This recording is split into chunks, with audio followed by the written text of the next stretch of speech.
Come on. Come on. Do your thing, Big Daddy. I sure will. Good morning, everybody. You are listening to The Voice. Come on, dig me now. One and only Steve Harvey. Got a radio show. Okay. Today is simple. I want to tell you. I want to just talk to you about effort today. Just about effort. You know, it's a word that people use to describe sometimes trying. But what I found out about trying is just a noble way of saying you didn't get it done. I tried. And then everybody go, well, he tried. That was the best. Well, that's not exactly true, though. That's not exactly true, you all. And I want to talk to you about that because I don't want you to be one of the people who just tried. See, trying, I mean, I got to tell you, to attempt something, you're going to have to first try.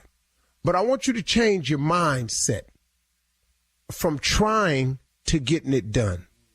See, that's a big difference. I'm really more apt to listen to the person that says to me, I'm going to get it done.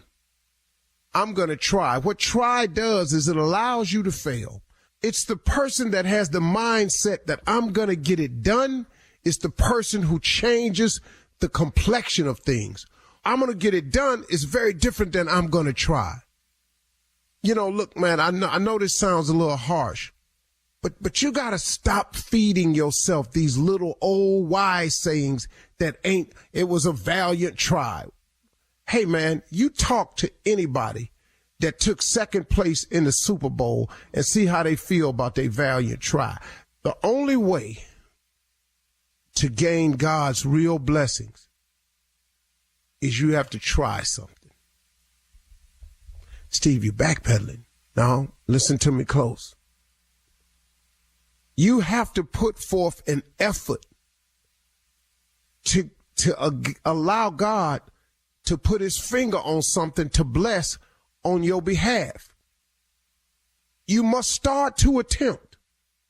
Now, in saying getting it done and I'm going to try, that's two different faiths to me. I'm just talking about me now. You may be different, so I can't say this about you. But I can say this about me. If I say I'm going to get it done, I have a lot of faith in it.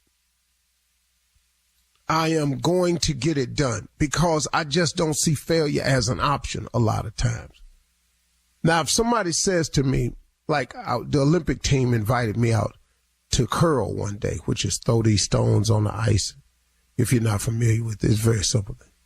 And so I said, man, I'd like to give that a try. I went in full well knowing I may not come away from this little curling lesson as a person who could make the Olympic team. I just wanted to try it because I thought it looked cool and I always wanted to get it done. Well, I failed twice. I threw a stone completely into the other lane. I lost that little ice shoe. It shot out from under me. But you know what? I kept trying, though. I kept trying until I got 4 of them stones in that circle right where I aimed. But now, had I given up after I failed, after I threw that stone in the other lane, after I shot my shoe down all the way to the bottom side, the little ice shoe they give you, I never would did it. But because I was trying, something got me together a little bit because of my effort, and it caused me not to fall the next time, not to throw it in the other lane, not to shoot my shoe to the back of the wall. All of a sudden, my trying became something. Now, had I stayed out there and it wasn't so cold and I went back week after week after week after week, I promise you, I could get it done. I could at least know how to compete in a game of curling. Might not be the best. I might not win the championship, but I could have got it done to the point where I could have competed in a game of curling. So sometimes if you're scared to say I'm going to get it done, just go out there and get started. You know, Learn from every attempt that you make. See, don't quit writing yourself off as a failure every time something don't go right. When I fell on that ice, I could have said, man, I can't curl. But hold up, man, I'm watching 4 other women out here curl, 4 other dudes out here curling, little kids out here curling. Hold up, partner. You know, man. So I learned when I threw that stone on the other ice, when I fell, when my shoe shot off. I learned from every attempt a little bit more about it. And then I said to myself one point in time, man, I'm going to get this stone in that circle. I'm going to get this stone in this circle. And guess what? I got it done. Now, what you saying to me, Steve? I'm saying to you that you got to get started, that you got to put forth an effort. Give God something to bless. Oh, God, bless me. Oh, God, bless me. Bless you what? Bless you where? Bless you how? Stop basing your results on what you're thinking. You got to think higher. You get God in your life, man. He allows you to think higher, bigger, better, more. I'm sitting up here in my debt. I came up with a plan to get out of debt in 5 years. I came up with this plan, right? I was sitting up and I was tripping on it. Then I said, wait a minute, man, hold up. This is what I came up with. I said, God created heaven and earth, all of it. The mountains, the sky, the valleys, the oceans, trees, the birds, the Indian Ocean, all of it, made all of it in 6 days. And then he rested on the 7th. So why am I taking to God the 5-year plan? If he can create heaven and earth in 6 days, why am I walking in there talking about help me in 5 years? How is it going to take God 5 years to get me out of debt and he made heaven and earth in 6 days? Do the math here, man. I ain't that big. You ain't that big. You ain't in that much trouble. I ain't in that much trouble. See, God got a way of showing you some things, man, but it's going to take some faith, and faith going to take some effort on your part. Man, get out and do something, man. God will bless you a little bit and he give you a little bit more courage, and then all them attempts you making is going, and all this, oh, I'll try. You know what that turned into? I'm going to get it done. And at the end of the day, that's what you have to do, because trying to pay your rent and not paying your rent is 2 different things. You can try to pay your rent, or you can get it done. Now, how long you think you're going to stay in that house trying? You got to go with the mindset of getting it done. And if you can put some stuff out there and give God a chance to put his finger on and bless it for you, the more stuff he can do for you. Quit looking around at what everybody else got and go and get some of it for yourself, okay? All right. You're listening to the Steve Harvey Morning Show. In the world of murderous cults, if Charles Manson is king, Cecilia Stein is queen. She conditioned them to be monsters. We are all so horrified by the idea that a mother would sully her daughter in this way. Why stab someone 65 times in the chest? Queen Havoc and Her Murder Cult is a new podcast that investigates the 4-year killing spree carried out by a religious cult in South Africa. She was telling people the Bible says you must go and kill, but actually she was taking revenge. She actually copied American serial killers. A little bit of Charles Manson, you can see a bit of Sons of Sam. Cecilia's cult, called Electus per Deus, killed 11 people over 4 years. Every time you think you understand what's happening, you realize that you're wrong. They let her go. That is what happened. Listen to Queen Havoc from the executive producers of Hell and Gone on the iHeartRadio app, Apple Podcasts, or wherever you get your podcasts. Ladies and gentlemen, the time has come. It's a new day. It's a new opportunity. It's a new chance. It's a brand new blessing. There is no such thing as waking up on the wrong side of the bed. If God wakes you up, everything has the potential to be all right. Depends on how you look at it. Life is 10% what happens to you, 90% what you do about it. I am planning on doing some great things today. Now, along the way, something might happen. A difficulty, a challenge, a setback. But you know what? At least I was here. And this too shall pass. Man, God is good. That's all I got to say to you. Shirley Strawberry, Carla Farrell, Mississippi Monica, Junior, government name is Kill Spates, and the legend of Nephew Tommy. Junior, anything? What? Yeah. If you're listening, come by Friday. Everybody, my house. Come by here Friday. Because the most expensive thing I own is a couch. Everybody finna sit on this damn couch. I don't care what you feel like. Everybody finna sit their ass on this couch. This too much. I ain't never spent this much money on anything furniture-wise in my life. Oh, I don't care how rich you is, Uncle Steve, Tommy. I don't care how rich you is, Shirley, Carla. Bring y'all ass here by 4:30 on Friday. Everybody finna touch this couch. Let me tell you something. This is the most expensive thing I ever spent money on. I ain't never spent this much money on a couch, furniture for a house. Are you serious? Are you serious? I don't care how busy you is. Judge Steve gonna be filmed at this house on this couch. That was finna happen. I'm telling you right now. I don't even understand how does it even happen. This much for a couch, for a house? Are y'all been doing this? Y'all been doing this? No, Shirley, stop congratulating. I'll tell you what, 4:30 Friday, everybody, okay, here we go. Steve Harvey Nation. Everybody hold on. Come by here 4:30 Friday. Like millions. I don't care. Everybody. Your couch ain't finna to be worth a damn. Well, you know what? Let it not be worth a damn because I paid for it already. But I can't believe what I paid for a couch. Junior. You talking about she loved me. Junior. She loved me. Junior. I'm going to wait till off the air to ask you how much the couch was. Ooh, I'm going to just Harvey. wait till off the air. Slow down, Junior. Ooh. Yeah, we're both the reason you don't want me to come by there,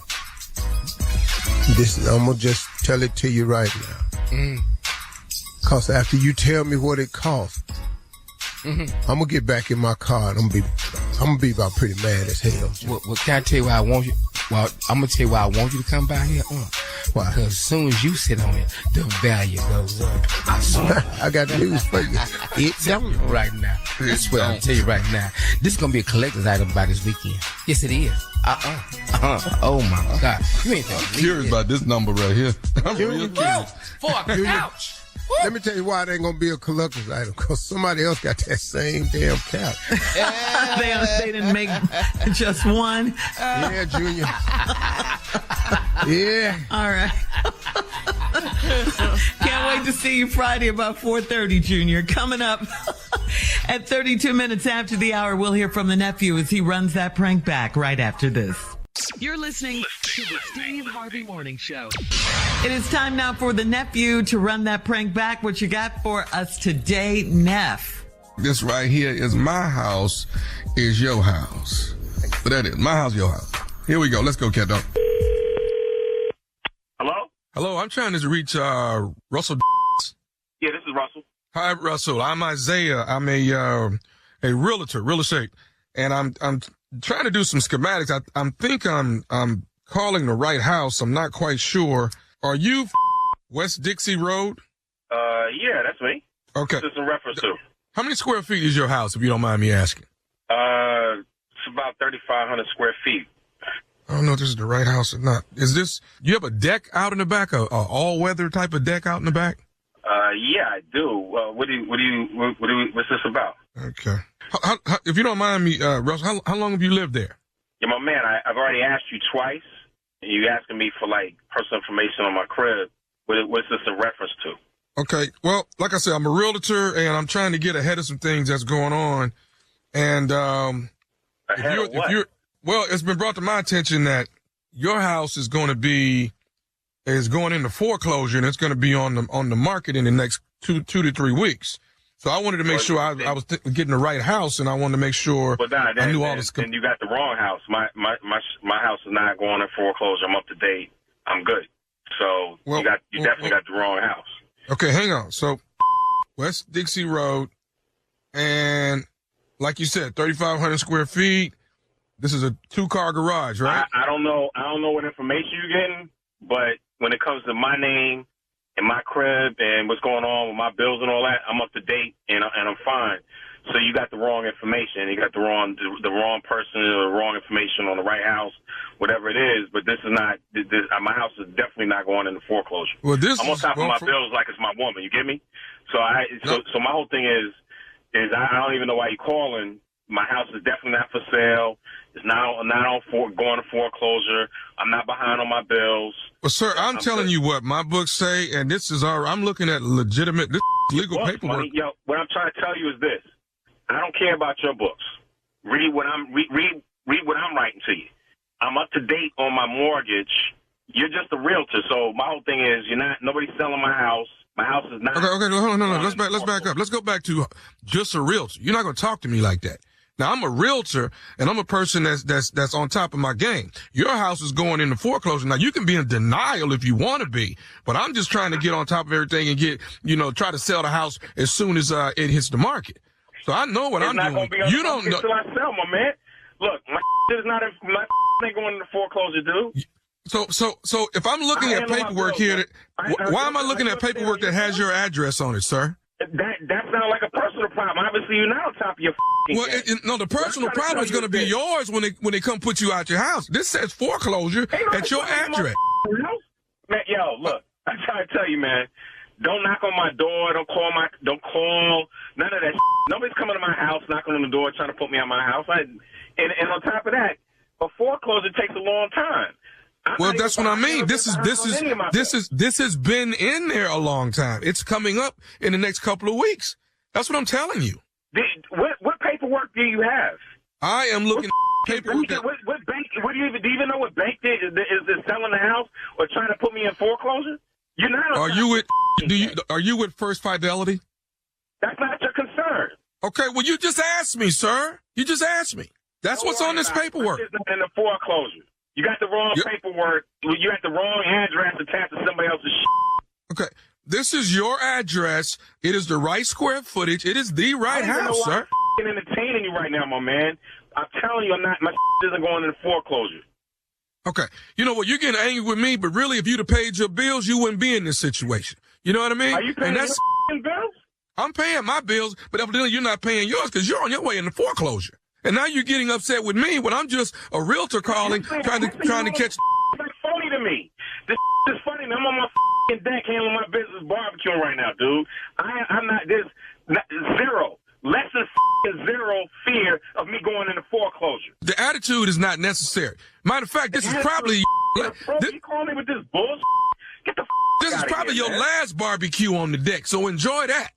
Look, you come over here and you call me again, you'll be on the grill. You got me? All I'm telling you is this right here, bro. They coming to close your house out in 2 weeks. All I wanted was the schematics on your house. That's all I wanted. Well, obviously, you have all the information you need. You already know more about what's going on with my personal affairs than I do. But I'm going to tell you, it's going to be a problem if somebody knocks on my door. Okay, well, I need to come over and take a look at that. I'm not getting foreclosed on. That's not how it works. All right, I need to come over and take some pictures of the house. So is that going to be a problem? Get off the internet. Get it off the internet. But you got the wrong. I need to come inside, sir, and see the condition of the house. You're with me, right? I'm not going into foreclosure. I'm up to date with all my shit. You're not coming to my house. You're not getting inside the house.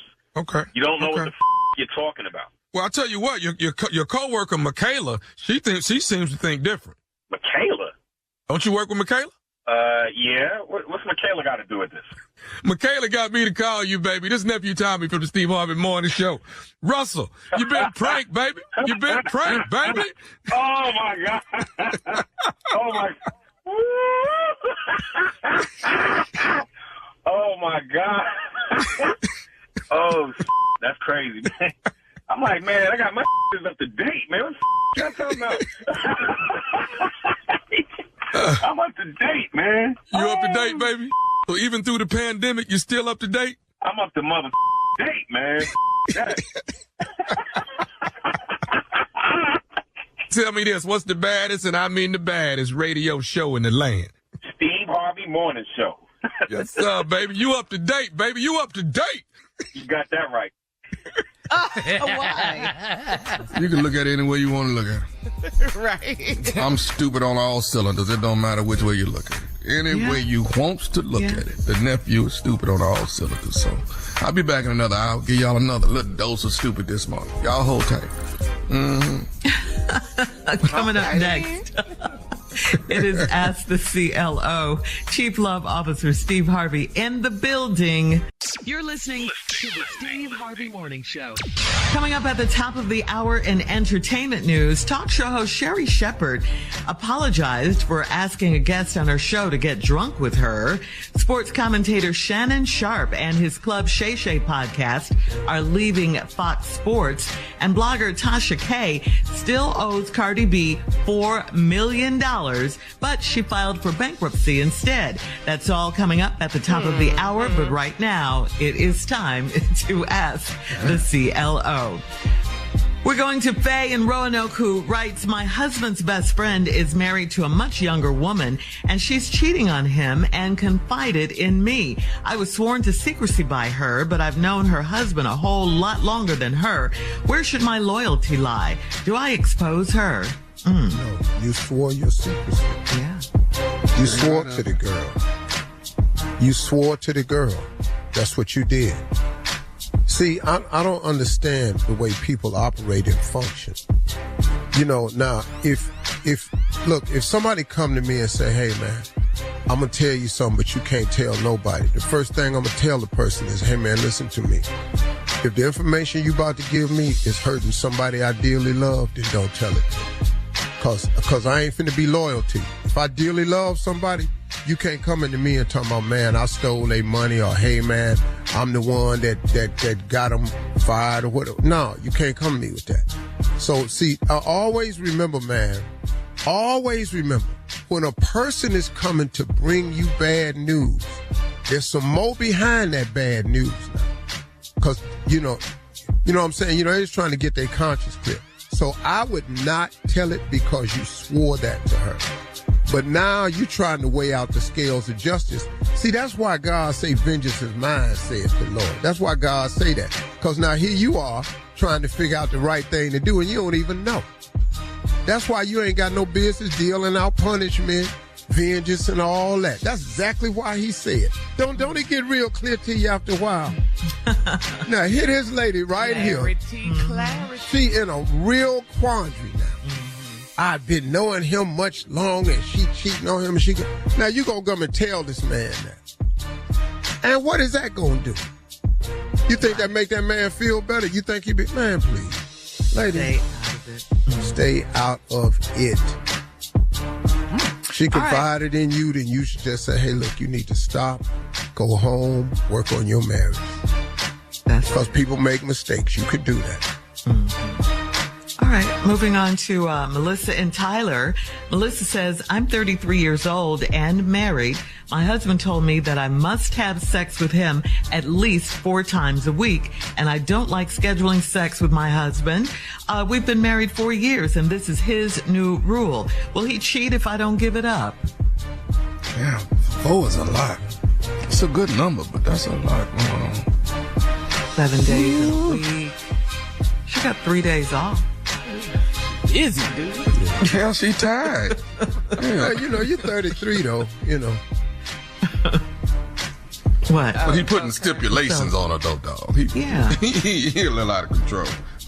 I was 33. I was homeless, though. I can promise you I wasn't getting it 4 times a week. 4 times a week or 1 time a week. I was sitting in there, man. I was trying to find somewhere to sleep with myself. Let alone another person. Hard to invite a woman over to your car. How would you do that? Hard to do that. Hey, come on over to my place. Where is it? There it is right there.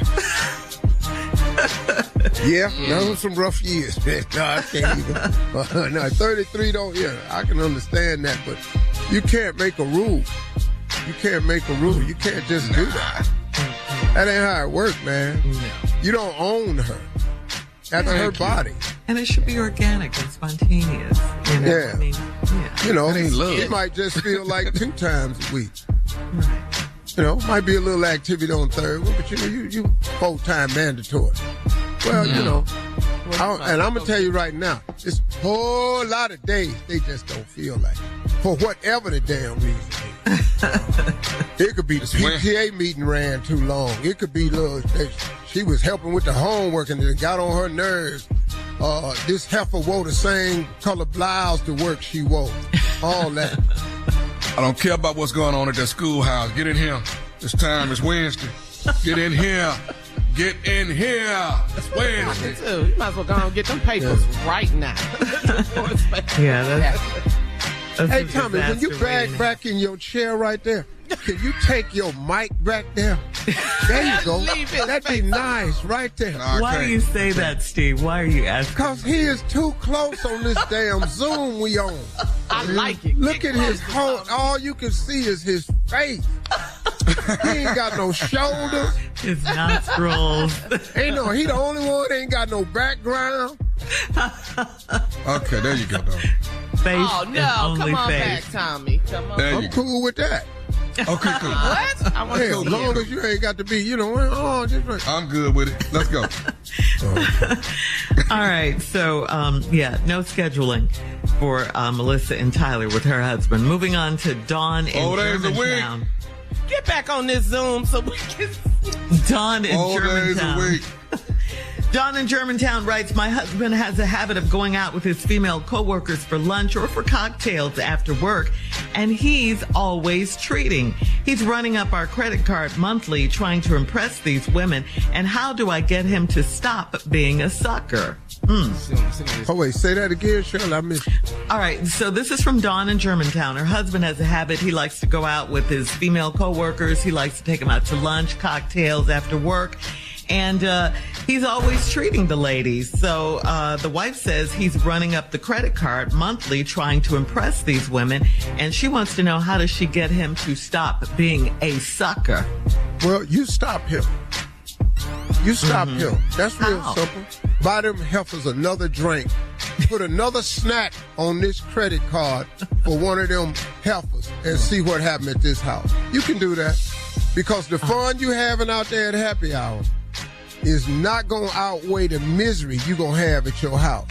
The one thing a woman know how to do, man, is bring that pressure. You running up the credit card, taking all your female coworkers out? Come on, dog. That don't even make no damn sense. Question. What if it wasn't a joint credit card? It's just his money. You know how you say married couples should have your own money to do with what you want. Well, that ain't what they got though, Shirley, because he said he running up the credit card. He did. She did. Now, if they had their own account, they could do what they want to. But once you in that joint, man, it's joint. Yeah. Dog, you can't do like you want to do like that. You can't take these women out and you telling your wife that's what you're doing. What are you saying to her? That's what I want. All the women go out, we go to happy and I buy the drinks. I'm the man, you know what I mean? Well, your man asked me to quit going out. Yeah. But I promise you, I can't. I can't have that conversation with my wife. And I have extra. Yeah, it's all. Yes, Junior. Clearly, he ain't bought this couch. I know that. All right. Thank you, CLO. Coming up next, we got some entertainment news for you right after this. You're listening to the Steve Harvey Morning Show.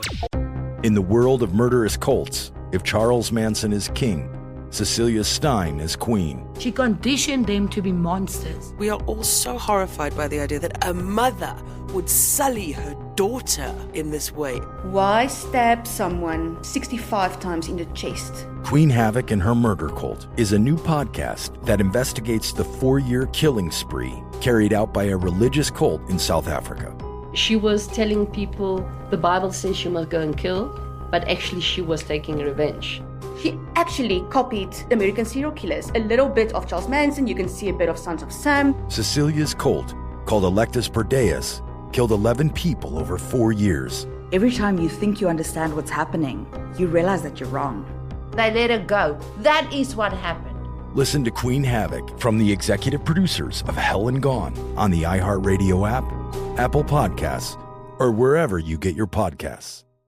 Last season, millions tuned into the Betrayal podcast to hear a shocking story of deception. I'm Andrea Gunning, and now we're sharing an all-new story of betrayal. Ashley Litton was helping her husband set up a business Venmo account when she discovered a terrible secret. I scrolled down, and that's when I saw a hidden folder, and I opened it. What the hell did I just see? I was scared that he was coming home. What Ashley discovered that day was a secret so dark, she feared for her life. She was like, oh my God, I got to get out of the house.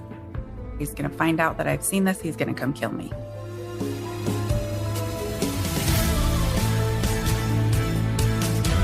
Listen to Season 2 of Betrayal on the iHeartRadio app, Apple Podcasts, or wherever you get your podcasts.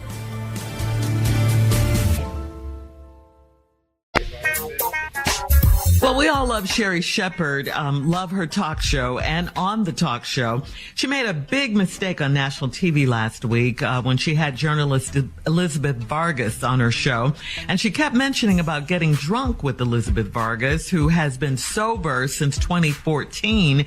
During the interview, Sherri said, I'm going to take you to the bar, we're going to drink, we're going to have a drink. Vargas responded, quote, I'll have my classic club soda with cranberry juice, but you can pound some shots. Sherri then told her that she was no fun. Elsewhere in the interview, Sherri said again that she and Elizabeth Vargas should go to the bar and get drunk and have a good time. Vargas responded, you get drunk, I'll be your designated driver. Vargas previously talked openly about her drinking to ease anxiety, and she stated Sherri went to rehab. She stated that she went to rehab 3 times between 2013 and 2014. When Sherri realized what she had done, she called Vargas to apologize and then issued this statement. Sherri said, sometimes when you're doing live TV, you make mistakes. Today that happened during my Elizabeth Vargas interview, and I'm sorry for that. She was very gracious about it in the moment and on the phone when I called her to apologize. So, yeah, I saw this interview, and I was nervous for Sherri. I said, Sherri must not know about Elizabeth Vargas drinking. You know, she must not know about it, or she wouldn't have said that. Yeah, she probably didn't, you know. And didn't. It happens, you know, man, you make mistakes. If Sherri apologized, that don't make her a horrible person. Right, you know, because Sherri trying to be entertaining and funny. Girl, let's go out and get drunk. Let's go out and get, you know, messing around, but not knowing the whole scope of things can be pretty crazy. But you know. Yeah, she didn't know. And I'm glad she apologized immediately. And she said Elizabeth Vargas was gracious about it. Yeah. I'm a fan of hers, Elizabeth Vargas. She's an excellent journalist. Yeah, it was beautiful. I mean, it was a beautiful moment that she was able to apologize and move on from that. In other news, sports analyst Shannon Sharpe plans to leave Fox Sports' Undisputed show after the NBA Finals this month. It has been reported that Sharpe and Fox Sports have reached a buyout agreement. Shannon's Club Shay Shay podcast is also leaving the Fox Sports network. No reason has been given for the buyout. We know the reason. Everybody. What's the reason? It's Skip Bayless. We know exactly what the reason is. That's not the one I got, but that's true.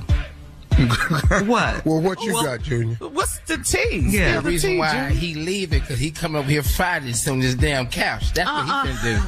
That's what I got. This new couch. That's all I knew. This most thing is the biggest thing I ever bought. That's why he coming over here. That's why he leaving Fox Sports because he bringing his ass over here Friday. You know something, Junior? I'm just gonna stop you right now before this go too far. Your marriage is not going to last if you have these types of complaints every damn week. I'm just telling you right now, you're going to have to suck some of this up and deal with it because it is not going to change. Oh, because your ass is going to be buying stuff from now on. I didn't you even had know. no idea what it cost. And you're going to get some stuff paid for that you don't even want. Oh, I'll tell you what, you can get mad at me all you want. I ain't mad at you. No, Shannon be here Friday sitting on the damn couch. Somebody gonna sit on the damn, I don't care what it is. And Sherri Shepherd. Yeah, Sherri coming. And you ain't got to apologize, Sherri. Hell, we taking shots together on this new damn couch. I know that we doing. Well, many have speculated, you guys are right, that Shannon is leaving. Hold on. You let your wife walk in and see you and Sherri doing shots on that damn couch and see what happens. You're going to get shot on the couch. Shot taking a shot. Well, then, you know what that means? First 48 coming in and filming on this damn couch. Somebody gonna see it. I love it, but many have speculated that Shannon is leaving because of the growing friction between him and his co-host Skip Bayless. When Stephen A. Smith heard about Shannon leaving Fox Sports, he expressed his interest in having Sharp join him on ESPN's First Take and create one of sports media's most powerful duos. What do you guys think about that? Shannon leaving Fox and then joining Stephen A. Smith. What do you think? Well, Stephen A. Smith has a lot of pull over there. Mm-hmm. And see, one of the things was, Stephen A. didn't hit it off with Max Kellum, who I thought was great, but they didn't have the debate that Stephen A. wanted the show to be, because it's a debate show. Mm-hmm. It's an argument. It's a confrontational show. It's dudes talking trash. It's the barbershop put on television in a sports form with controlled elements like Molly Quinn. Well, Max Kellerman, who I loved on the show, would oftentimes agree with Skip. Agree with Stephen A. And he wanted him to be more confrontational. And that's what Stephen A. didn't like about the situation. So him and Max parted ways. But they parted ways as the number one show. Yeah, Max got his own thing on the same network. And Max Keller, man, when it comes to boxing, man, I don't know nobody smarter. Yes. That boy, man, and I like Max Kellum a lot. Me too. Well, what about Skip Bayless? Is he hard to get along with or something? I don't know. I haven't talked to Shannon about that. I don't know. Skip, he seems like a good guy to me. Some people think he says some risque things. But what you're supposed to say is that's what type of show it is. You know, but Shannon we and so damn Stephen A. though. That's a lot of hollering. That's a lot of hollering. I think at one point Stephen A. would be afraid of Shannon. That's what I think. I would. Have you seen Shannon? Well, he's a big guy. Shannon look like he can still say play Shirley today. Shannon Sharp, fine. Okay. Oh, okay. Well, he is fine. Yes. Okay. All right. Coming up at 20 minutes after. Boy. A man robs a store in Miami with a cardboard box on his head. We'll get into that right after this. Some dumb criminals, man. That's creative. You're listening to the Steve Harvey Morning Show. We'll talk about thinking outside of the box. A 33-year-old man is accused of robbing a phone repair shop in Miami Gardens, and he was wearing a cardboard box on his head to conceal his identity. So here's a question. Have you seen this guy? The video of him with this box on his head? Have you guys seen this? The disguise would have worked if he hadn't tipped the box back briefly to get a good look at something and revealed his face on the in-store cameras. The alleged burglar smashed glass display cases and left with at least $8,000 worth of cell phones. The man was arrested and charged with grand theft, burglary, criminal mischief, cocaine possession, and resisting an officer without violence, according to Miami-Dade County booking records. Why do you think he chose a box over his head that he had to lift up so he could see what was going on? Shirley, yes. The stupid decision he made, I know, was to go rob a cell phone store. Yes. I ain't even got to the box yet. Okay. What? You in there smashing counters? Yes. Grabbing cell phones. $8,000 worth of cell phone. What now you got to go and sell? With serial numbers on it. Yeah. Come on, bro, when the people buy the phone to go get the service, They got you don't think that this report gonna go out for all these new... No, it's just that whole line of thinking. Crazy. Now let's move on to the box on your head. Okay. All right. We're there now. If you are able to make a dumb decision like I'm going to do smash and grab on the cell phone stuff, the box on your head makes perfect sense. Why not? Because you stupid. Yeah, and it don't fit. Yeah. Right. Now he got to lift it up to see. Yes. Boy, he should have tried it. He should have did a paper bag, because you'd have had a better shot, with the eyes that cut you wear out. to football games, where you don't want nobody to know it's you. You've been better off with that. Look at this. Look at this. Look at the screen. Look at the do-rag. Yeah, I see it, Carly. Oh my God, I see it. This is food was in here with a white That's box. a loose box. That's a loose box. If somebody call him, he turn and he can't see. They would blow his disguise though. Jerry. Oh. Now check this out. Now he in jail right now. The other inmates is watching this on the news. Yes. Okay. And he's sitting next to him. And they're going, damn, dog, is that you? Yeah. Right You about a stupid. Yeah, that was pretty up there in stupidity. Yeah. Oh, man. All right. Well, coming up next, she is here, Sister Odell, right after this. You're listening to the Steve Harvey Morning Show. Well, ladies and gentlemen, she's always here on time. Sister Odell in the building. Here she is.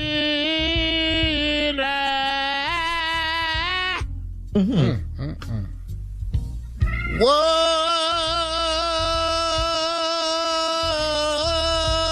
lost. Now I'm found. Oh, glory. Yes. Just in the nick of time. Good morning. Boy running through me. Just in the nick of time. Good morning, Shirley, Carly, Mississippi. Hi, boys. Yes. Good morning, Sister Odell. Good. What can I do for you this morning?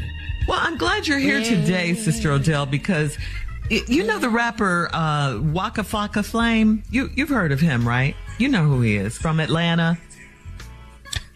No, I think I know him. I knew his granddaddy, not Waka Flocka Flame. I knew Hot Torch.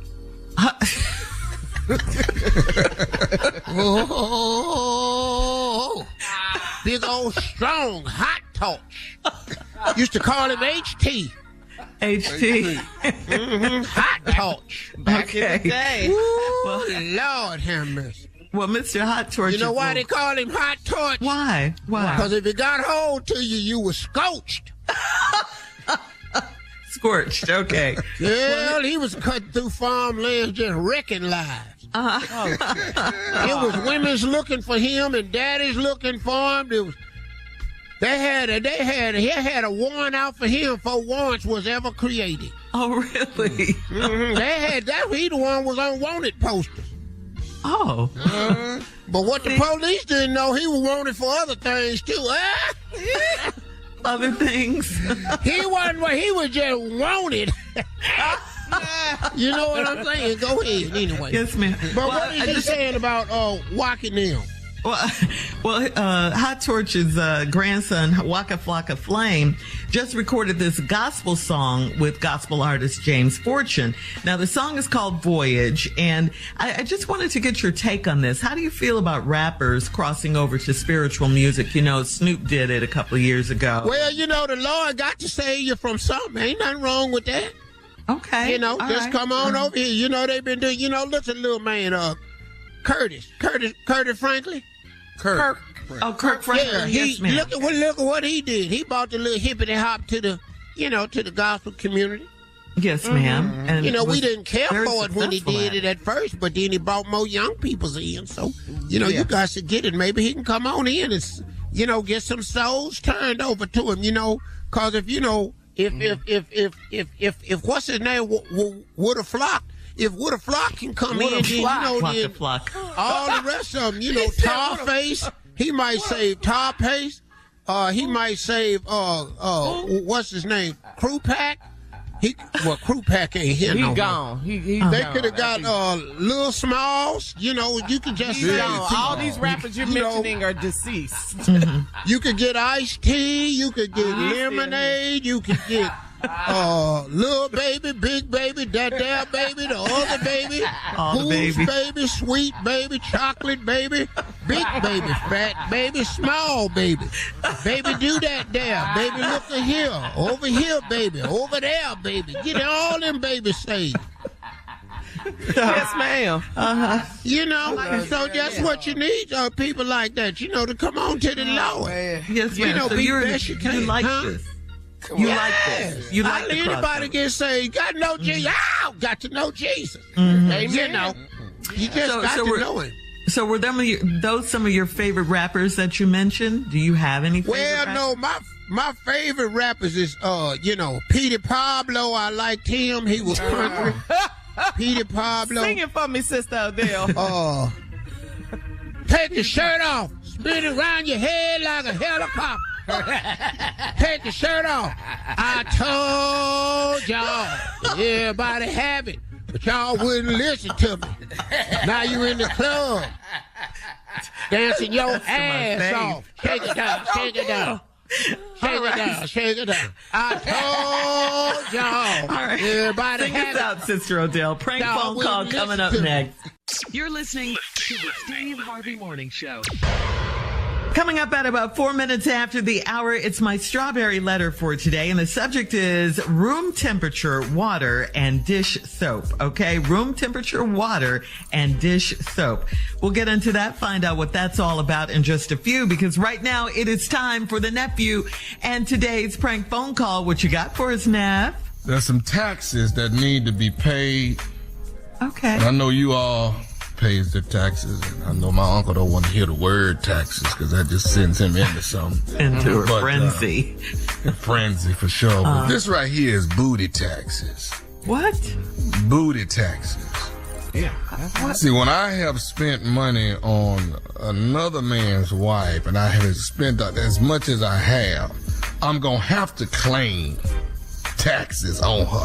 I can't spend that much money and not be able to claim. You understand what I'm saying? Yeah. So I'm going to go ahead and call this man and let him know that we dealing with some booty taxes. And Now, Tommy, can I ask you something, Tommy? Sure. I just want to ask you something to you. Are they coming by here Friday? Because I need to make sure they sit on this couch with these booty taxes. I need this booty. If you want some booties on your couch, I got it for you. But this booty taxes. We do a booty tax then. That's fine. This is what I'm paying for it. I'm just trying to claim this. Let's go. Let's go, cat dog. Booty taxes. Hello? I'm trying to reach Kendrick. This is he. Hey, Kendrick, how you doing, man? My name is Anthony, man. Anthony Collins. They call me AC. How you doing? I'm good, bro. How you doing? I'm good. Hey, listen, this right here, man, this I don't even know how to put this, though, but, hey, listen, I'm calling you, man, because I got some issues. I'm getting ready to file my taxes, and I'm going through all my expenses, all my receipts, and all this kind of stuff. You know, I can't just let this go, man. I didn't spend like $20,000 on your wife last year, and I'm trying to figure out. Well, bro, wait a minute. You asking me? You done spent $20,000 on the chick I'm married to. Is that what you telling me? No, all I'm trying to do, man, is I'm trying to do a write-off. That's what I'm trying to do. I'm trying to claim. No. The write-off. Basically, what you telling me is you my wife. I ain't say all that. What the you saying, bro?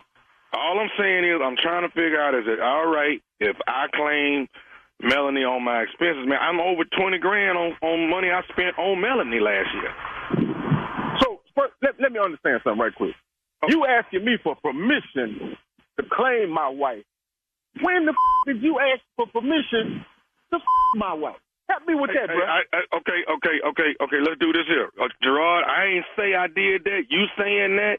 I'm saying I just want to claim the taxes because I spent $20,000 on it. That's all I'm saying.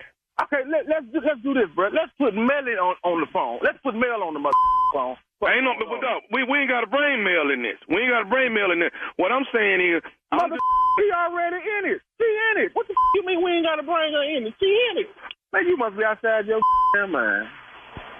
All I'm saying is, do you have a problem with me claiming Melanie? You right I do, bro. I got a problem having this whole conversation. First of all, how the did you get my information? How you get my number, bro? I asked around for your number. I ain't want to call you. It took me a week to call you. You know what I'm saying? I'm just trying to, dude. I done spent $20,000, dog. You understand what I'm saying?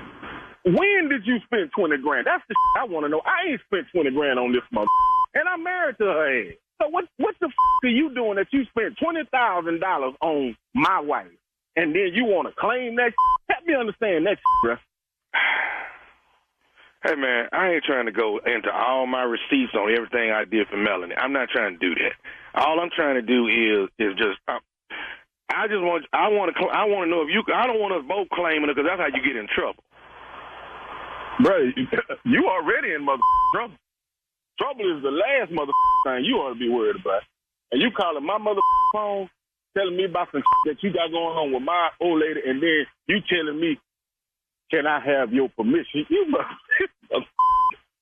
Okay, so, dog, we got to get some kind of resolution to this. A good resolution is a good ass whooping. What the you mean a resolution? That's the only resolution we gonna get, bro. Ain't no other resolution. Ain't no other resolution. We ain't got else to talk about. We ain't got a thing to talk about. That's the resolution I got, partner. I tell you what, bro. I'm texting Mel right now. I've been texting her since we've been on this phone. Okay, and what did you texting her for? What the you mean? What am I texting her for? She's the subject matter. So that's why I'm texting her. But you better pray to God. This is some bull. I hope to God y'all got y'all people up with me like this, partner. This ain't gonna go good, bro. At all. At all. Okay, so I guess I can't claim her at this point. Hell, no. So what you want to do, though? Bro, I done already told you what the I'm gonna do. And I'm waiting on Mel's response on this text. She act like she's slow than a She can't type fast. So somebody go give me some now. Today. Okay. Say, man, look here, bro. I don't know who this is on the other end of this phone. I hope to God this is some out of X-Files or some that I can't even fathom. You better pray to God y'all playing with me. This is some bull. Okay, so can I go on and tell you this here, dog, and then I'm going to go and get out your way, man, because I know how it's going to go after this. Can I just go and tell you something else?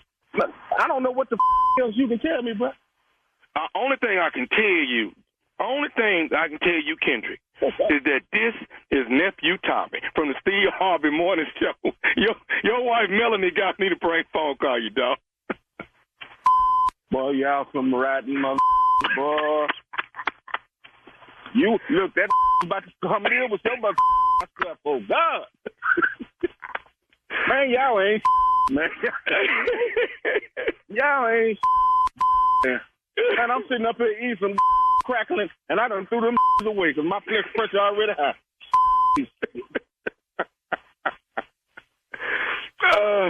You all right, man? I got to make sure you're all right before we get off the phone. You good? Man, I got to go get me a drink. God. Yeah, I'm all right, but boy, y'all ain't. All right, tell me this. What's the baddest, and I mean the baddest radio show in the land? Man, the damn Steve Harvey Morning Show with that rotten ass Nephew Tommy. And there you have it. No, there you gonna get it. Tax that behind. Tax that behind. Those are booty taxes right there. All right, everybody paying them. You're paying them whether you think you're not. You know what I mean? You paying them right now. You paying them? Oh, you're paying for it. Trust me. Everybody paying booty taxes. It ain't on your paperwork, but you paying for it. I'm just letting you know. Okay. All right. And let's get some booties out there in New Jersey. Earthquake Father's Day. Let's get them on out there, baby. Earthquake Father's Day comedy show with Earthquake, Donnell Rollins, Nephew Tommy, Tony Roberts, Vanessa Fraction at the New Jersey Performing Arts Center. That's going down Father's Day night, which is Sunday night at the NJ Pack, June 18th. Tickets are on sale right now at the NJ Pack. Once again, Earthquake, Donnell Rollins, Nephew Tommy, Tony Roberts, Vanessa Fraction. We will be in the building. Yeah, New Jersey, baby, here we come. Been a long time. Can't wait to walk out on that stage and be straight ignorant for you. Land in the cut, Redondo Beach, California. That's right, Redondo Beach, California. That is in, that would be in July. Yeah, that would be in July. at the Redondo Beach in California. Yeah, I'll be there. When's the last time you've been to California? It's been a minute. Mm-hmm. It's been since I got People Inside My Head comedy show. It's been a minute. Okay. So right, Stupid coming back. Thank you, nephew. Coming up next, Strawberry Letter. Today's subject, room temperature water and dish soap.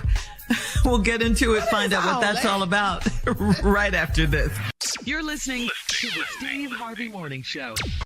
In the world of murderous cults, if Charles Manson is king, Cecilia Stein is queen. She conditioned them to be monsters. We are all so horrified by the idea that a mother would sully her daughter in this way. Why stab someone 65 times in the chest? Queen Havoc and Her Murder Cult is a new podcast that investigates the 4-year killing spree carried out by a religious cult in South Africa. She was telling people the Bible says you must go and kill, but actually she was taking revenge. She actually copied American serial killers. A little bit of Charles Manson, you can see a bit of Sons of Sam. Cecilia's cult, called Electus per Deus, killed 11 people over 4 years. Every time you think you understand what's happening, you realize that you're wrong. They let her go. That is what happened. Listen to Queen Havoc from the executive producers of Hell and Gone on the iHeartRadio app, Apple Podcasts, or wherever you get your podcasts. Last season, millions tuned into the Betrayal podcast to hear a shocking story of deception. I'm Andrea Gunning, and now we're sharing an all-new story of betrayal. Ashley Litton was helping her husband set up a business Venmo account when she discovered a terrible secret. I scrolled down, and that's when I saw a hidden folder, and I opened it. What the hell did I just see? I was scared that he was coming home. What Ashley discovered that day was a secret so dark, she feared for her life. She was like, oh my God, I gotta get out of the house. He's gonna find out that I've seen this, he's gonna come kill me.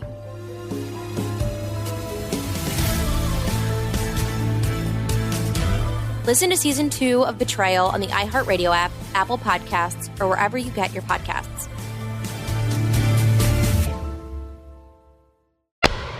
It is time now for today's Strawberry Letter.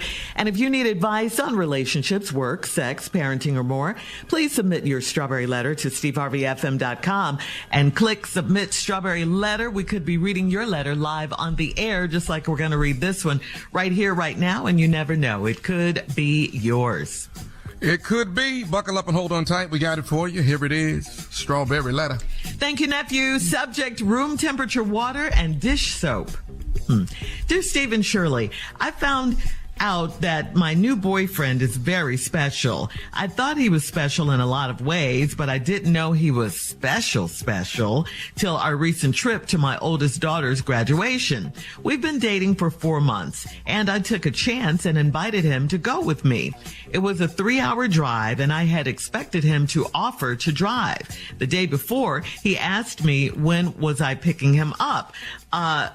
That let me know he had no plans of driving us there. Along the way, he told me that he does not drive on the interstate because big trucks stress him out. I noticed him looking really anxious when cars sped by us. We went by my daughter's college and he didn't want to get out because he informed me that he doesn't like crowds. I asked him how he was going to do at the graduation, and he said he didn't plan to go. He just wanted to ride with me so I wouldn't have to drive alone. That first night together in the hotel was really awkward, and I just have to tell you guys all about it.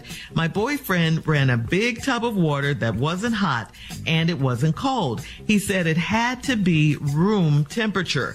He filled the tub with dishwashing liquid that he brought from his house. First off, I don't understand sitting in a tub in a hotel room. He didn't wash it out first. Then he sat his behind in the bubbles that were created by dish soap. I didn't hear any splashing or washing off or anything similar, so I asked if he was okay. He said he would be in there soaking for at least 30 minutes, so it was okay if I went on to sleep. I've dated a lot of weirdos since my divorce, but he takes the cake. Do I talk to him about this, or should I break up with him? I don't think there's really too much to talk about because this guy falls under the heading of, what do you need him for? I mean, he didn't drive you. He didn't help you drive. He was afraid of the expressway, got anxious when he saw big trucks and cars speeding by you. He doesn't like crowds. He didn't tell you he wasn't going to the graduation because he doesn't like crowds. There's a lot.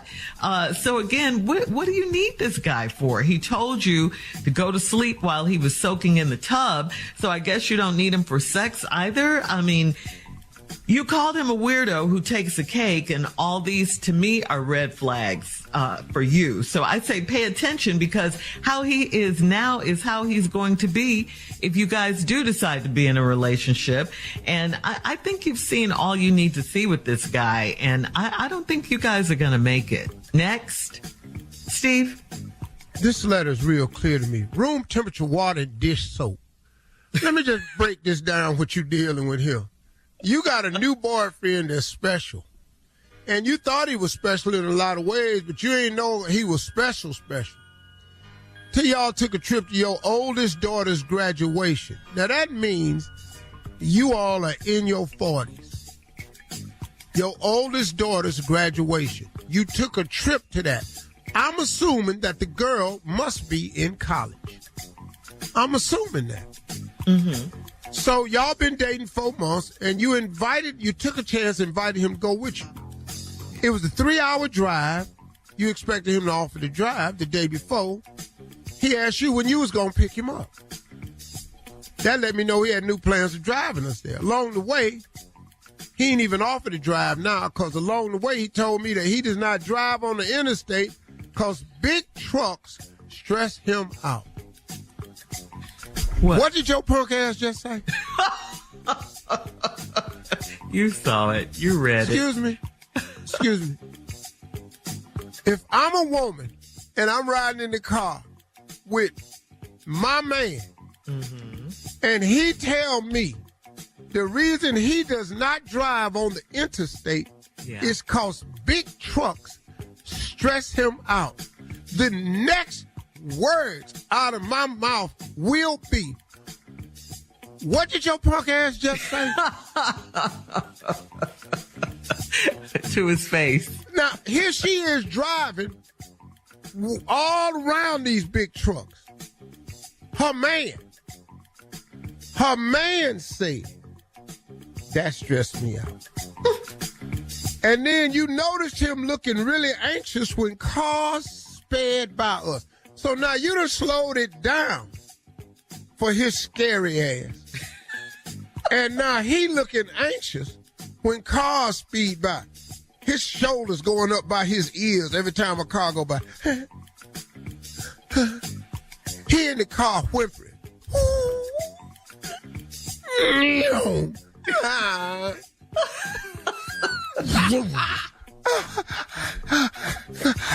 What is... Hey, man. We went by my daughter's college. He didn't want to get out because he informed me he don't like crowds. Okay, hold up. He's scared of big trucks. He don't like little cars passing him. Now he's scared of people, too. Mm-hmm. Crowds. Because what is a crowd? People. Right. So y'all got to stay one-on-one. I asked him how he was going to do at the graduation. I ain't going to no damn graduation. What did you thought I was going to graduation for? You know how many people going to be there? He said he just wanted to ride with me so I wouldn't have to drive alone. I might as well be by myself. Your punk ass up in here. Hold on, Steve. Hang on to that thought. We'll have part 2 of your response coming up at 23 minutes after the hour. Today's Strawberry Letter subject, room temperature water and dish soap, right after this. You're listening to the Steve Harvey Morning Show. All right, come on, Steve. Let's recap today's Strawberry Letter, room temperature water and dish soap. Oh, this woman dating this little classic this little ragged-ass man you done found. This little boy right here, you asked him, told him you was going to your graduation, daughter's graduation from college. He said he'll go with you, But then he asked you when you picking him up. You go pick his ass up. Y'all riding on the freeway. He informs you out on the freeway. He don't like to drive on the interstate because big trucks stress him out. Okay. Then you found out he looked anxious when cars sped by him. So now you done slowed it down for his punk ass. Now he's still jumping. Every time a car go by, he jump. Now he whimpering. You're killing me with the truck and the whimpering. I love the truck noise. They moving too fast, by the way. Wonk, wonk. Why are you so crazy? Wow, I got this little bee in this car with me. Bee, if you don't shut your ass up. This is her talking to him. Right. Went to my daughter's college. He didn't want to get out because he informed me he don't like crowds. What? So now he's scared of big trucks, fast cars, and people. I asked him how he was going to do it to graduation. He said, I ain't going to graduation. Well, I'm going to graduate. And then, there's going to be some more people in there. And people going to be pulling up in their cars and blow their horn. He said he just wanted to ride with you so you wouldn't be alone. Might as well be alone. Your punk ass in the car. Scared, shaking, hollering, quivering. First night together in the hotel was really awkward. My boyfriend ran a big tub of water that wasn't hot and it wasn't cold. He said it had to be room temperature. He filled the tub with dishwashing liquid that he bought from his house.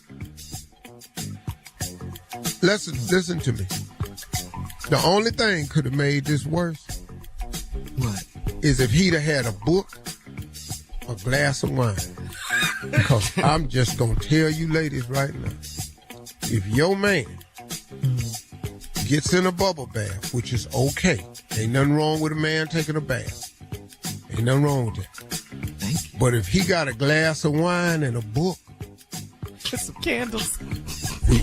We gonna have some questions. We just gonna have some questions. I'm telling you, I don't mind a man taking a bath. A lot of men take baths, relaxes them, hard day at work. Got it. Yeah. But if his ass has a glass of wine, white or red, but really if it's white though, and if he light one candle and his ass gets a novel, and he tie his head up, what? I'm telling you right now. Tie his head up. We got a damn problem, ladies. All right, so now, move on. First off, I don't understand sitting in the tub in the hotel that he didn't wash out first. Then he set his behind in the bubbles that were created by the dish soap. And wasn't no splashing or washing off or anything. So I asked if he was okay. He said he'd be there soaking for at least 30 minutes. So it's okay if I go to sleep. Now, I've dated a lot of weirdos since my divorce. But he takes the cake. Do I talk to him about this or should I break up with him? First of all, why would you stay with him? You got a man that can't drive on the freeway. You got a man that don't know where to go, don't like going nowhere in crowds. You got a man that runs room temperature bubble bath water and don't like talking and soaking it every night for 30 minutes. And you want to know, should you break up with him or talk to him about this? It's nothing to talk about. You got a man that's got some issues. Why you think he was available? How you think you just found him out of nowhere? How you thought this was just your damn lucky day? And now let me talk to you. First of all, where did you find this tender, soft-ass, scary-ass man at? Where was he at? Now, let me explain something to you ladies. You need to start reevaluating how and who you date. Because you said you dated a lot of weirdos since my divorce. See, you have a propensity for picking weirdos. So now your pick scale is off. You need to stop picking. You need to talk to God and let God have a man find you because your picker's off. You said in your letter, I've dated a lot of weirdos since my divorce, but he takes the cake. A lot of weirdos? Weirdos. So you go out and your idea of dating a man is you always picking weirdos. See, there's something wrong with your picker. So guess what you need to stop doing? You need to stop picking. Because it's right. off. Your picker is broken. Mm-hmm. You done picked his punk ass. This tender level. All right. Bubble bath, reading books and drinking wine, scared of traffic and people. Leave your comments on today's Strawberry Letter. Talk to him about it or break up. At Steve Harvey FM, and check us out on the Strawberry Letter podcast on demand on the free iHeartRadio app. Well, coming up next, it is Junior and Sports Talk right after this. You're listening to the Steve Harvey Morning Show. It is time now for Junior and Sports Talk. Junior, what you got today? Well, tonight, Shirley, Game 3, NBA Finals. Denver Nuggets, Miami Heat, and the series is 1-1. Do we believe they can win? Miami, do we believe Miami can win? I do. They're just dogs, man. A pack. They the 8th seed, in the East. They came, they put everybody. They there. They in the finals. Yeah. They having their first home game tonight, though. They playing at home tonight. If they beat Denver tonight,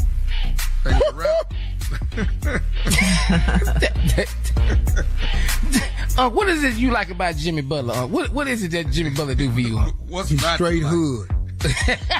He's straight hood. I love it. He hood, man, but when he talk, he humble. Yeah. Mm-hmm. When he talk, he humble, but he straight. He hardcore ball player. Oh, man. He don't give a damn about no 3 points, nothing. He want baskets. Jimmy Butler play basketball like an inmate. Wait a minute, what that mean? Wait a minute, hold on. What that mean? What you mean? If you lose in prison, it'll be a long time before you play again. Oh, okay. We ain't got but 1 hour, so you got to keep winning. If you don't play again till tomorrow. I do too, man. I believe Miami can win this series. I'm rooting for him. I'm rooting for him. The kid that hadn't played in a while, Junior, is he supposed to be coming back to play? Oh, Tyler Hero for Miami? Tyler Hero. Is he supposed to be jumping in? Well, that's one of the things Tommy is like, well, we winning without him. Yeah. We don't want to mess with the chemistry. I heard he's a bad boy, though. I never seen him play. I heard he's a bad boy. Yeah, Tyler can shoot. He can shoot, man. He can shoot the lights out. No, he cold. But he ain't played in a long time. And the finals is not how you come back and warm up. It ain't no get ready. The temperature too hot. It's way hot. Oh, man. They took one in Denver, too? Oh, man. This is going to be crazy. If they win tonight, it's 2-1. Oh, man. Tonight, I mean. Dog. And like I said, Jimmy Butler play inmate basketball. That's one thing that I can agree with. Inmate. I'm talking about. So, who we call if we want to put a couple grand down on the Heat? Who you call? Oh, the dog. They got all kinds of booking sites. I know. You know. I know. Bravo got a nice site. What? So you put your money on Miami, man, you can win because they underdog. How come you know where to bet at? This fool. All right, Junior, thank you. What is you living for if you ain't taking chance? Coming up, no risk, no reward. Coming up at the top of the hour, Steve's annual charity golf tournament wraps up today, and its mentoring camp for young men is Father's Day weekend. We'll talk about it right after this. You're listening to the Steve Harvey Morning Show. In the world of murderous cults, if Charles Manson is king, Cecilia Stein is queen. She conditioned them to be monsters. We are all so horrified by the idea that a mother would sully her daughter in this way. Why stab someone 65 times in the chest? Queen Havoc and Her Murder Cult is a new podcast that investigates the 4-year killing spree carried out by a religious cult in South Africa. She was telling people the Bible says you must go and kill, but actually she was taking revenge. She actually copied American serial killers. A little bit of Charles Manson, you can see a bit of Sons of Sam. Cecilia's cult, called Electus per Deus, killed 11 people over 4 years. Every time you think you understand what's happening, you realize that you're wrong. They let her go. That is what happened. Listen to Queen Havoc from the executive producers of Hell and Gone on the iHeartRadio app, Apple Podcasts, or wherever you get your podcasts. Last season, millions tuned into the Betrayal podcast to hear a shocking story of deception. I'm Andrea Gunning, and now we're sharing an all-new story of betrayal. Ashley Litton was helping her husband set up a business Venmo account when she discovered a terrible secret. I scrolled down, and that's when I saw a hidden folder, and I opened it. What the hell did I just see? I was scared that he was coming home. What Ashley discovered that day was a secret so dark, she feared for her life. She was like, oh my God, I gotta get out of the house. He's gonna find out that I've seen this. He's gonna come kill me.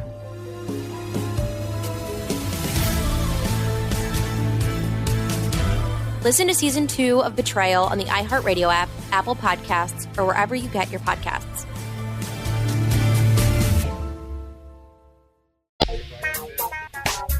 Okay, so Steve, you're on the second day of your annual charity golf tournament. And look at this. All the proceeds raised will go to the Steve and Marjorie Harvey Foundation to help fund your mentoring camps for young men and women. And you and Marjorie have 7 children of your own, of course, yet you're both so passionate about mentoring hundreds of other people's kids every year. And, you know, I mean, we ask you this a lot, but does it ever get old for you? I mean, why do you do it? I mean, look, you know, to whom much is given, much is required, right? But I've learned so much about that scripture. There's other elements to it, too. I don't have time to get into it.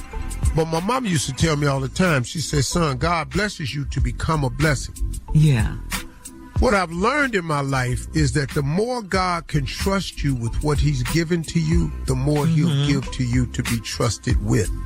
Amen. So what I've tried to do, I don't take all of my money and use it for good. Some of the stuff, I buy things I want and like. And my wife and I are able to have a lifestyle that we could have never had. But a large portion of what I do is for other people. And I do enough. You know, I'm very happy with the amount that I do. It's amazing the number of people go, why would you buy a car like that? You know how many people you could have fed? Yeah, but, you know, that's not my job, though. That's not, nor is it your job. You know, you have to do your fair share. And doing my fair share has been important to me. And caring about other people's children other than my own is a big component, whether it's boys or girls. The girls were down at the ranch in January, 150 girls. 250 boys will be at the ranch next week, beginning on Wednesday. And they will stay all the way through Father's Day because they don't have fathers that are active in their life. And so we celebrate Father's Day and we show them what real men look like. And I got a lot of great volunteer men that come down there and talk. And we spread 2 messages: the principles of manhood and dream building. That's it. You can take these principles and you can go to college, you can go to the military, or you can go on and get in the work world. But that's my job. I'm very different from Camp Grace, Dave Piedmont down there, has a camp about 50 minutes from mine, who I've modeled a lot of my stuff after because he's done it the right way.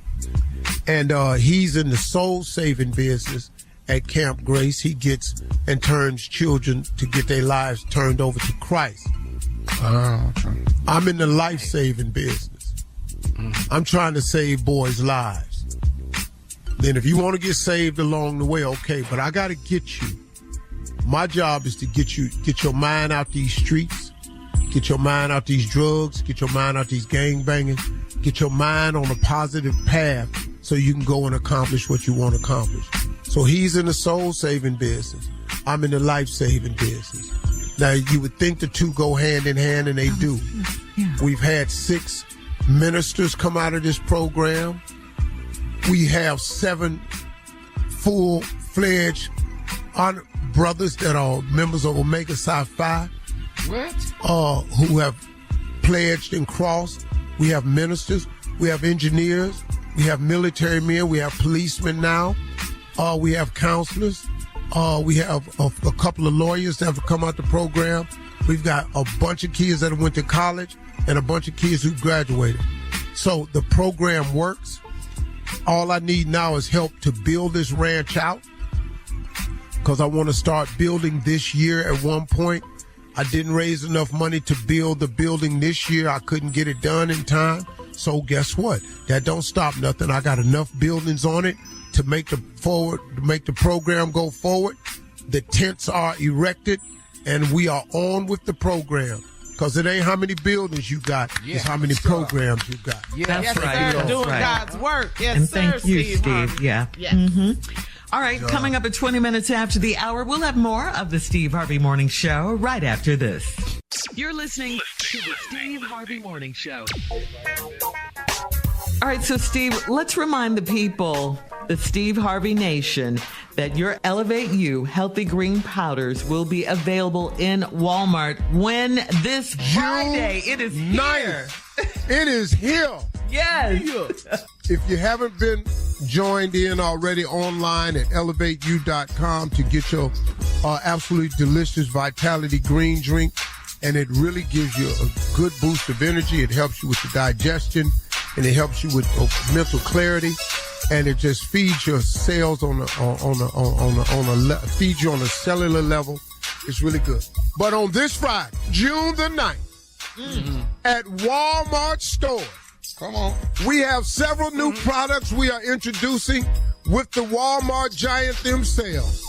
Ladies and gentlemen, those delicious 3-flavored Vitality Green drinks will come in now, only available at Walmart, in stick packs, where now you just tear the package open, put it in it, shake it up, drink it. You can drink it on the go. It's in a single individual pack. All 3 flavors are available. Also, 3 gummies will be introduced. If you love those gummies where you can eat, act like you eating candy, we got it for digestion, we got it for metabolism, and we got it for immunity. We got everything at Walmart on Friday. Go in there and say, where's Steve Harvey's stuff at? More of the Steve Harvey Morning Show coming up in 33 minutes after. We'll play a round of Would You Rather right after this. Where's Steve Harvey's stuff? You're listening to the Steve Harvey Morning Show.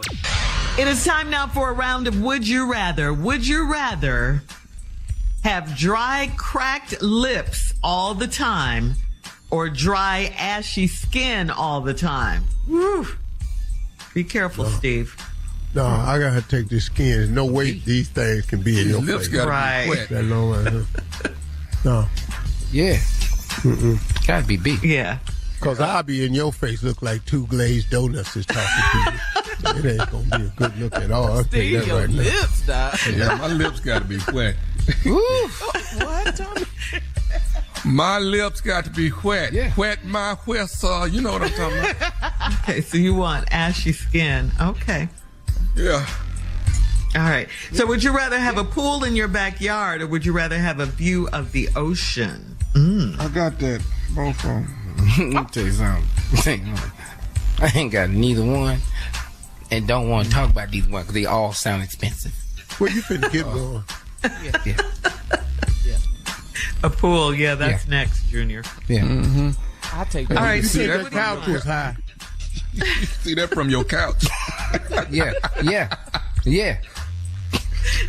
All right, would you rather get $1 million tomorrow, $1 million tomorrow, or would you rather, or would you rather wait 5 years and get $10 million?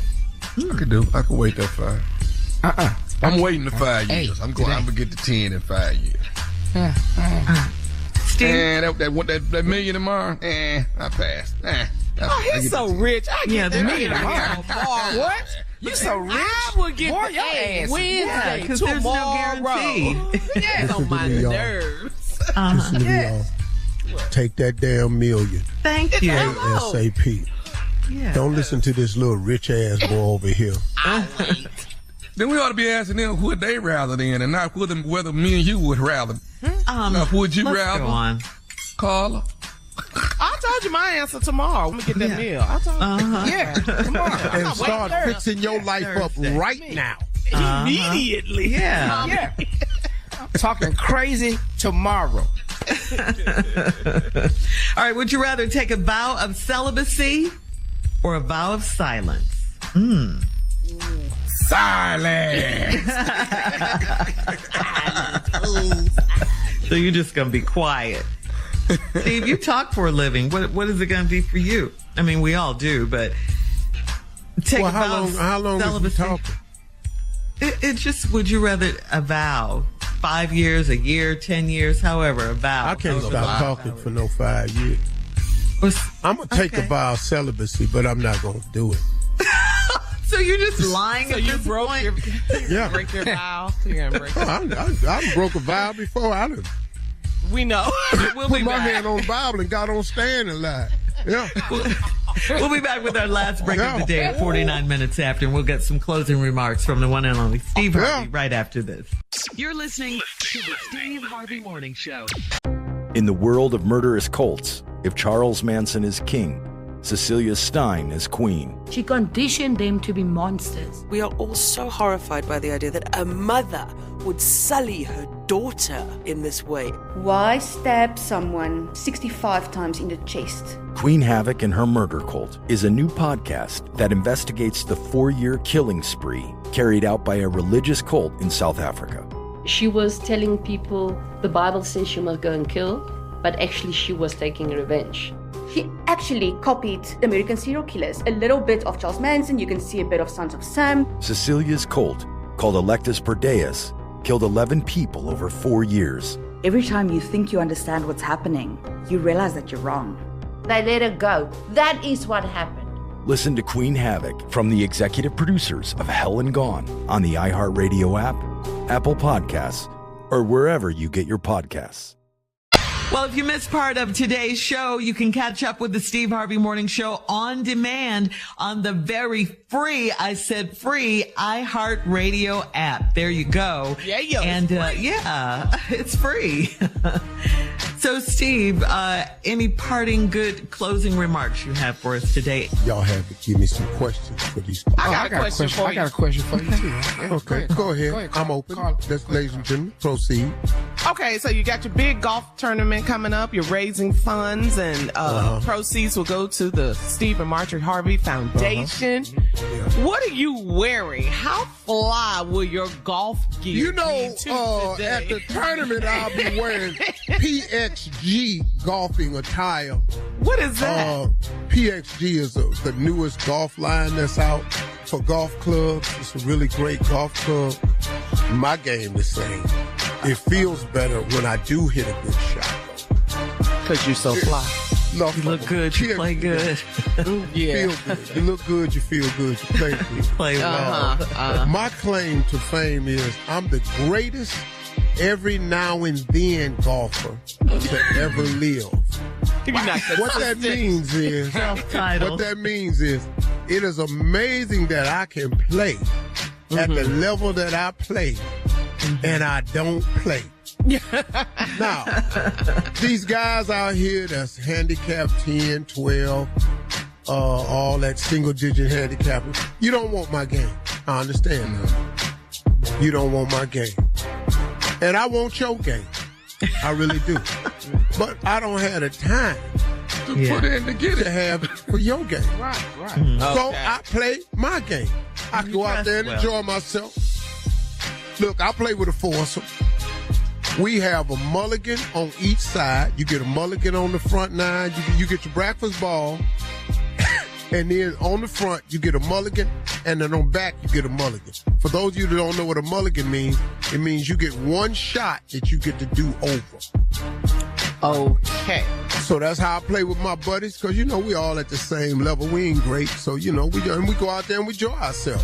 I ain't got no nationally ranked handicappers and all like that. I don't do all that. You all is here. If my ball is behind the tree and up against one of the roots, I'm moving my ball. I'm not busting my teeth out trying to get this ball out. I got to go to work tomorrow. I need my teeth.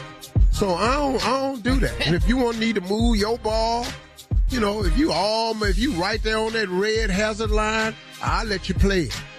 I don't give a damn. Go on, hit it up, man. So, you know, it ain't that serious to me. I just play golf to enjoy it, man. I'm not out there stressing myself out. Lee Elder, great Lee Elder, who's passed, God rest his soul, told me one time with a group of guys, we was playing with him out in California one time. This guy was just cussing. He got the 4 holes. Lee Haney said, the young man, stop. He said, you want some advice? He said, yeah. He said, you ain't good enough to get mad. Hello. Wow. Ooh, you talking about keeping it 100. Bruh, that fixed it for me. Lee Elder said, you're not good enough to get mad. See, pro golfers, they can get mad because they know better. He said, on your best day, you ain't good. Dog, you can't even break 90. Now you out here hitting an errant shot. What you mad about? Most of your shots is errant. Dog, you ain't on time. You don't make greens in regulation. Right. You don't drive the ball and then your second shot, you on the damn green. Oh, I be down there by it. And boy, but when I do get on it though, woo. What? You know, I very rarely make greens in regulation on a faux par. But when I do get up there though, can't talk to you. No, hell no. That walk be serious, don't it? That walk. Oh, dog, I'm gonna par because I can putt. I very rarely three-putt. I very, very rarely three-putt. Is there going to be some cheating at the tournament? It was in Abu Dhabi. Who cheated? The Earn Your Leisure boys. They were cheating. They won the golf tournament in Abu Dhabi. Oh, those are the ones that never played before, right? No. Yeah, they never played before. They didn't cheat. They only played 9 holes. What? But they turned their scorecard in. And it showed they shot, what, a 30-something? What? That don't make no sense. What? So they won the golf tournament. So are they going to be playing at your golf tournament today? No. You didn't. They're not invited. You didn't borrow them. No, they don't come. They can't. You can't even play. Okay, they're banned. So what are you looking for today? What's gonna be fun or exciting or what are you looking to happen today? Just the camaraderie of the guys. There's a lot of cool guys that come every year. I only see once a year. There's some cool brothers out there, man. And we be talking trash, having a good time. There's a lot of cool people out there. Now, the people that's coming out there to take pictures, ass finna be disappointed. Why? Because that ain't what I'm out here for. Just take the picture. I thought you had gotten over that, Steve. You got 100 and some golfers. Over that. Everybody gonna want a picture. Hey, man, take it. But I'm not posing. No, you can take it. No, if I stop, listen to me. If I stop to take a picture that everybody asks for a picture, when am I gonna golf? Oh, you're just I want to play golf too, man. Oh, okay, I get it. Wow. And I gotta focus, man. It's hard to get that ball in that hole. Then I got the news cameras following me around, so they got 2 holes to get their picture, and then their ass got to go on, so I can enjoy my day. That's all it is. On the news. If you come out there for pictures, you came out there. I ain't gonna never change. No, I didn't. You shut up, dude. I ain't the golf answer. I thought he had grown past this. Have a great day, y'all. Talk to God. He'd love to hear from you. Bye. And don't ask me for that damn picture.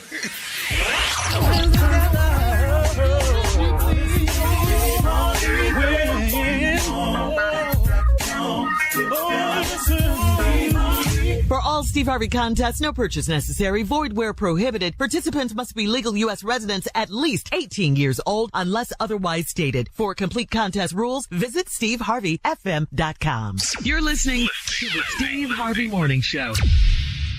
From the executive producers of Hell and Gone comes a new podcast investigating the serial murders orchestrated by South African cult leader Cecilia Stein. She conditioned them to be monsters. In the world of murderous cults, if Charles Manson is king, Cecilia Stein is queen. She was telling people the Bible says she must go and kill, but actually she was taking revenge. Listen to Queen Havoc and her murder cult on the iHeartRadio app, Apple Podcasts, or wherever you get your podcasts. Last season, millions tuned into the Betrayal podcast to hear a shocking story of deception. I'm Andrea Gunning, and now we're sharing an all-new story of betrayal. Ashley Litton was helping her husband set up a business Venmo account when she discovered a terrible secret. I saw a hidden folder, and I opened it. What the hell did I just see? Listen to Season 2 of Betrayal on the iHeartRadio app, Apple Podcasts, or wherever you get your podcasts. What do a flirtatious, gambling double agent in World War II, an opera singer who burned down a nunnery to kidnap her lover, and a pirate queen who walked free with all of her spoils have in common? They're all real women who were left out of your history books. You can hear these stories and more on the Womanica podcast. Check it out on the iHeartRadio app, Apple Podcasts, or wherever you listen.